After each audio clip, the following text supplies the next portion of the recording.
Welcome to Nightmare Fuel Stories. Don't forget to like and subscribe if you enjoy the stories. Number the Albatross, the sea has a way of keeping secrets. Some are buried in her depths, others drift along her currents, but the worst ones, they return. I've spent 47 years on the water. Started as a deckhand at 16, worked my way to captain by 30. Now, at 63, I'm supposed to be enjoying my final voyage before retirement. The Selene is a good vessel, a commercial freighter hauling cargo between Seattle and Yokohama.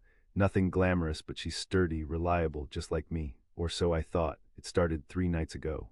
We were 4 days out from Seattle, cutting through the North Pacific. The weather had been fair, unusual for November, but I've learned never to trust the sea's good moods. She's fickle that way. I was in my quarters reviewing tomorrow's charts when I heard it, a faint tapping at my door, 3 soft knocks evenly spaced. "Come in," I called, not looking up from my work. The door didn't open. 3 more knocks, identical to the first set. "It's open," I said, louder this time. Nothing. Irritated, I crossed the room and yanked the door open. The passageway was empty. Just the low hum of engines and the distant creaking of metal against water. "Hello," my voice echoed down the corridor. No response. I closed the door, chalking it up to the ship's noises. Old vessels make all sorts of sounds, metal expanding and contracting, pipes rattling. Nothing to worry about, but as I turned back to my desk, I caught a whiff of something. Familiar. Tobacco, but not the commercial kind. It was sweeter, more pungent. The same blend my old first mate, Charlie Peterson, used to smoke. The memory hit me like a physical blow. Charlie had been with me on the Albatross, my first command. A good man, dependable. Until that night in '97 when we hit the storm off the Aleutians. I shook my head, dispelling the thought. Charlie was gone, 25 years gone, and his pipe tobacco with him. I returned to my charts, but the concentration was broken. My eyes kept drifting to the door, half expecting those 3 soft knocks to return. They didn't, not that night anyway. The next morning, I was on the bridge early. First Officer Ramirez gave me a curious look as I checked and rechecked the navigation systems. "Everything all right, Captain Hayes?" he asked. "Fine," I replied, perhaps too quickly, "just making sure we stay on course. Weather report says there might be some chop ahead." Ramirez nodded, though I could tell he wasn't convinced. Chief engineer called up, says there's some strange power fluctuations in the lower decks. "Nothing serious, but he's keeping an eye on it." "Good, tell him to keep me posted." The day passed without incident. The predicted rough weather turned out to be nothing more than a gentle roll, barely enough to notice. By evening, I'd almost forgotten about the knocking at my door. Almost. I was in the mess hall, finishing a late dinner with a few of the crew when the lights flickered. Once, twice, then steady again. "Old wiring," said Ramirez with a shrug. But Chief Engineer Vasquez frowned. "We had that all replaced during the refit last year." Before anyone could respond, the ship's PA system crackled to life. Static hissed through the speakers, followed by what sounded like singing. A low, mournful tune, barely audible beneath the static. "What the hell?" Vasquez stood up, moving toward the wall-mounted speaker. The singing grew clearer for a moment, a man's voice, rough but melodic, singing an old sea shanty. I recognized it immediately, the Flying Dutchman, Charlie's favorite. Then it cut out, leaving only silence. "Must be interference from another vessel," I said, trying to sound more confident than I felt. Vasquez checked the communications system, make sure we're not broadcasting anything we shouldn't be. The engineer nodded and left. Ramirez and the others returned to their meals, but I noticed their eyes darting occasionally to the speakers, as if expecting the ghostly singing to return. It didn't, not in the mess hall anyway. That night I dreamed of the Albatross. She was a smaller vessel than the Selene, a research ship contracted by oceanographic institutes. We'd been mapping deep-sea thermal vents near the Aleutian Trench when the storm hit. It came out of nowhere, a wall of wind and water that tossed us around like a toy boat in a bathtub. We lost 3 men that night. Charlie Peterson swept overboard while trying to secure loose equipment. Luis Mendez crushed when a wave knocked a piece of machinery loose. And young Jamie Watts, only 22, who hit his head during a violent pitch and never woke up. In my dream, I was back on the Albatross's bridge, fighting the helm as waves crashed over the bow. Through the spray-lashed windows, I could see a figure on the foredeck, Charlie, struggling with a tangle of ropes. I tried to call out to warn him, but no sound came from my throat. I watched, helpless, as a massive wave swept over the deck. When it receded, Charlie was gone. But then in the dream's twisted logic, he was suddenly at the bridge door, dripping wet, his face pale and bloated. He opened his mouth to speak, and seawater poured out instead of words. I woke with a gasp, sheets twisted around me, sweat soaking my shirt despite the cabin's chill. The digital clock read 3:17 a.m. Outside my porthole, the night was clear, stars visible against the black sky. The sea was calm, yet something felt wrong. I got up, pulled on my robe, and stepped into the corridor. The ship was quiet at this hour, just the ever-present hum of engines and the occasional creak. I decided to walk to the bridge, not because I was needed there, but because I suddenly couldn't stand the confines of my cabin. The passageways were dimly lit at night, emergency lights casting long shadows along the walls. As I walked, I couldn't shake the feeling that someone was following me. Several times I stopped and turned, expecting to see a crew member. Each time I found only empty corridors stretching behind me. I was nearly to the bridge when I saw him. A figure stood at the far end of the passage, a man in dark clothing, his back to me. Even from behind, I recognized the set of those shoulders, the slightly stooped posture. Charlie, the name escaped my lips before I could stop it. The figure turned slowly. It was indeed Charlie Peterson, but not as I remembered him. His face was pale, bloated, with dark circles around his eyes. His clothes hung heavy on his frame, dripping water that pooled at his feet. He smiled at me, a horrible, wide smile that showed too many teeth.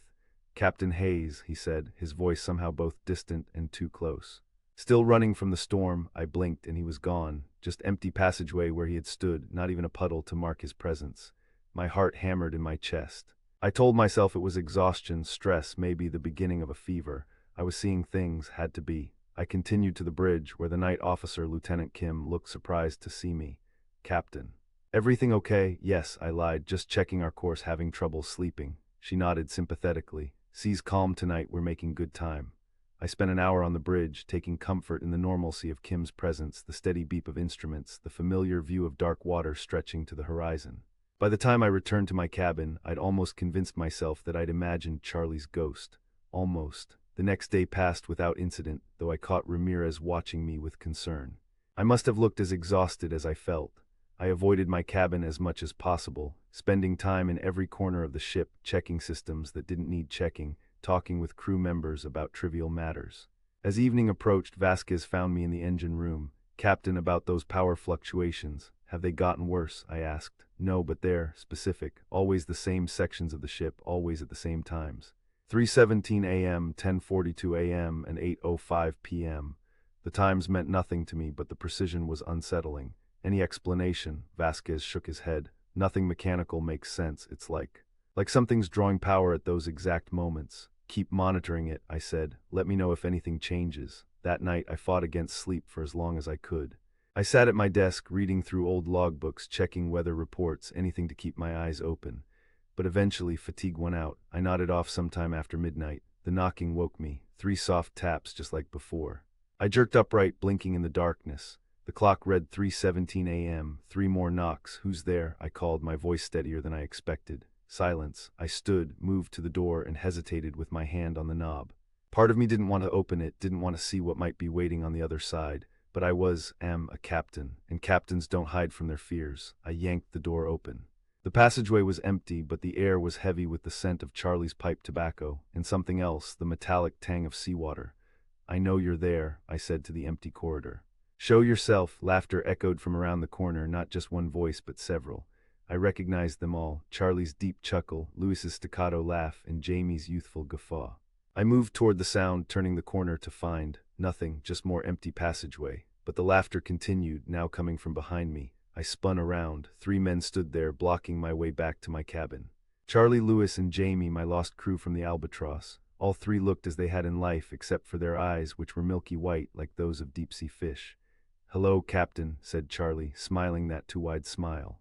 "Been a long time. You're not real," I said, my back pressed against the wall. "You're dead, all of you." "Oh, we're dead all right," Louis agreed, his voice echoing strangely. "But that doesn't mean we're not real." Jamie, the youngest, stepped forward. Water dripped from his hair, ran down his face like tears. "You left us, Captain, left us to the deep." "No," I protested. "I tried to save you, all of you."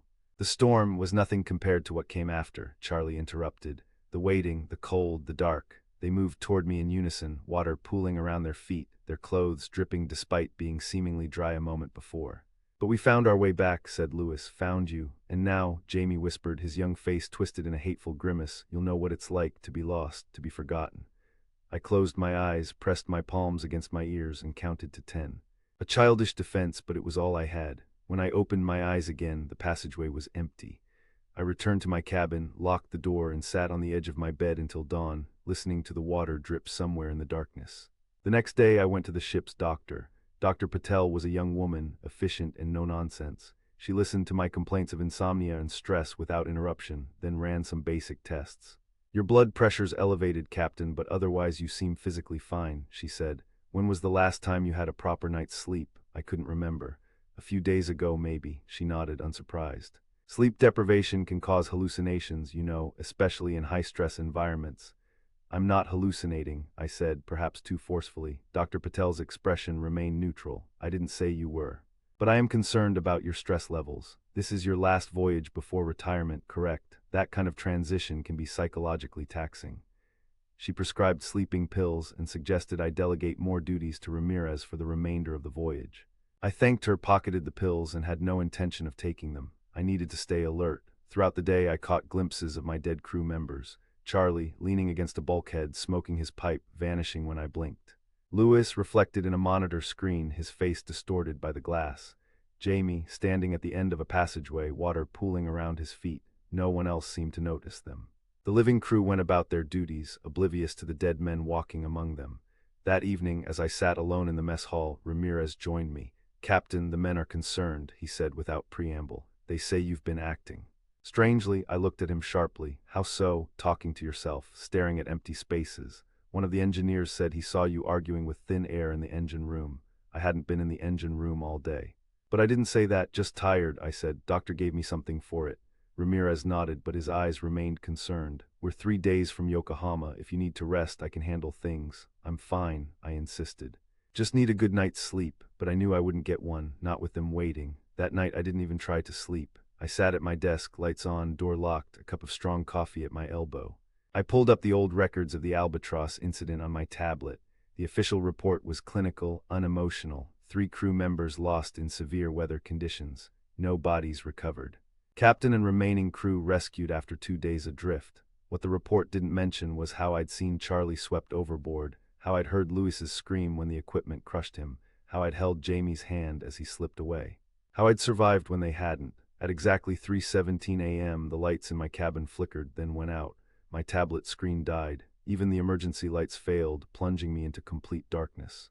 "No," I whispered, fumbling for the flashlight I'd placed within reach. Before I could find it, a cold, wet hand closed over mine. "Captain," Charlie's voice came from the darkness, inches from my ear. "It's time," I jerked away, knocking over my chair. "Time for what?" "To join the crew," said Lewis, his voice coming from the other side of the room. "Your real crew," added Jamie somewhere behind me. I backed away until I hit the wall. Water was seeping under my door now, inches deep and rising quickly. "You're not real," I said, but my voice lacked conviction. "We're as real as the guilt you've carried for 25 years, Charlie replied. "As real as the dreams that wake you screaming, as real as the faces you see when you close your eyes." The water was up to my ankles now, cold as death. "What do you want from me?" I demanded. "We want you to remember," said Lewis. "Really remember," Jamie added. And suddenly I was back on the Albatross, but not as I remembered it, not fighting the storm from the bridge. Instead, I was in my cabin, a bottle of whiskey in hand, passed out drunk while my crew fought for their lives. "No," I gasped, "that's not how it happened. I was on the bridge." "I tried to save you. You were supposed to be on the bridge," Charlie agreed, his voice sad now rather than menacing. "But you weren't. You were here, hiding from the responsibility, from the fear. You've been hiding ever since, Captain. Behind your rank, behind your rules, behind your lies." The memory, the true memory, crashed over me like the wave that had taken Charlie. I had been drunk. I had failed them. And afterward I had lied to the authorities, to the families, to myself. "I'm sorry," I whispered, tears mixing with the rising water. "I'm so sorry." "Sorry isn't enough," said Lewis.